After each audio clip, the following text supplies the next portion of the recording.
So after laying down all that philosophical groundwork in the earlier chapters, the Bhagavad Gita takes a really practical turn here. It's like we've been given the why, and now, in chapter 6, we're getting the how. This chapter is essentially an operational manual for training your own mind. We're moving from theory to actual practice. So, here is our game plan for breaking down this chapter on mental discipline. We'll look at the core idea of the mind as a friend or foe, how meditation is framed as training, the biggest hurdle to overcome, Krishna's two-part solution, what success actually looks like, and finally, what happens even if you try and don't quite get there. Okay, let's get right into it. The whole foundation of Chapter 6 rests on a really powerful idea. Your mind has this incredible dual potential. It can either be your single greatest asset or your absolute worst enemy. And what makes the difference? Well, it all comes down to discipline. And this is what that looks like. Krishna's point here is incredibly direct, almost clinical. If you've managed to conquer your mind, it becomes your best friend, a focused, constructive tool that brings clarity. But on the flip side, if you've neglected it, if you've failed to do that inner work, that very same mind becomes your greatest enemy. It creates all that inner turbulence and chaos we're so familiar with. So, with that psychological groundwork laid out, the Gita gets very specific about the method. Let's define what meditation or dhyana yoga actually means here, because the definition is key. Now, this is absolutely crucial to grasp. When the Gita talks about dhyana yoga, it's not talking about relaxation or some kind of escape. Think of it as active mental conditioning. It's a systematic discipline. The goal isn't just to feel good for a few minutes. It's about building a mind that maintains its stability and clarity no matter what's happening on the outside. And the text is very methodical about how to set this up. It gives these very clear instructions: a secluded place, a firm seat, an erect posture, a fixed gaze. Now, these aren't just random rituals. Each one is designed to do one thing: minimize external distractions and physical restlessness. It's about creating a controlled lab, so to speak, for the really hard work of training the mind. Okay, so after hearing all of this very demanding set of instructions, we get to the core conflict of the chapter. Arjuna voices an objection. And it's not some abstract philosophical point, it's an incredibly practical, deeply human, and frankly, universal problem. He basically asks, look, the mind is restless, it's turbulent, it's stubborn, it's strong. How on earth is anyone supposed to control it? And this isn't him being weak, it's a clear-eyed statement of fact. He's just describing the default state of the human mind, right? Its natural tendency towards chaos and its resistance to being reined in. And then he uses this brilliant analogy.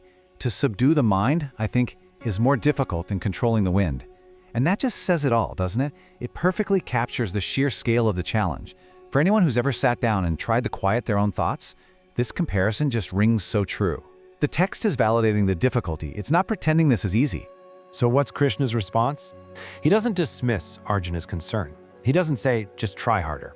Instead, he completely acknowledges how difficult it is and then lays out a very clear two-part strategy. And it's important to see this for what it is, not some magic bullet, but a practical, long-term approach to a very real problem. The first principle is called abhyasa, which is just consistent practice. Think of it like going to the gym for your mind. It's the active part of the equation, the determined, steady effort you put in over and over again to build up that mental muscle and focus. There are no shortcuts. The second principle is viraja, or detachment. Now, if practice is about building strength, detachment is about reducing the resistance. It's about consciously letting go of our attachment to specific outcomes, to our cravings, to our aversions.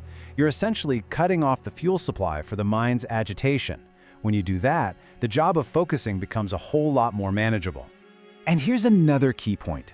This kind of inner work doesn't happen in isolation. The Gita is very clear that it has to be supported by discipline in your everyday life.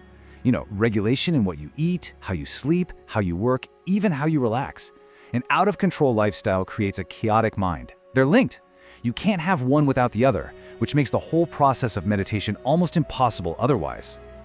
So, if you do all this, if you put in the practice and cultivate this balance, what's the result? Well, this rigorous training is designed to bring about a very specific psychological state.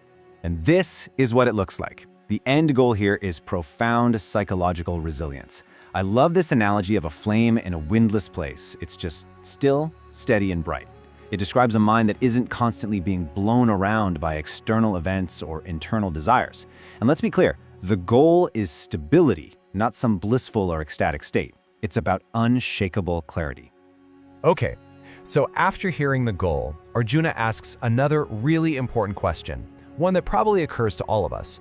What if I try, but I don't make it? What happens to the person who puts in a sincere effort but doesn't reach this state of perfection? What happens if you fail?